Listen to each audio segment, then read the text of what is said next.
المجرم اهو واعترف يا سعاده البيت. انجدني يا حضرة الظابط، خطفت وضربت. عايزين نعترف ان انا اللي عملت العملة السوداء دي.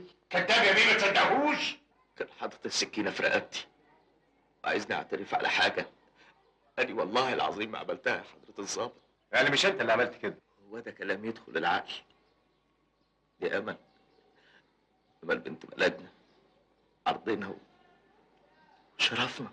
عسكري تمام يا فندم. حطه في الحجز. بريء يا سعادة البيت، انا مظلوم. يلا قدام.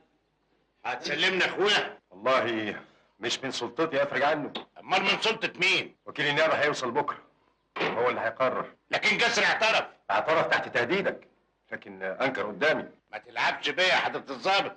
انا بنفذ القانون يا ابو عطوه. انا جبت لك المجرم اهو، واذا ما خرجش اخويا معايا دلوقتي انت المسؤول عن اللي هيحصل في البلد.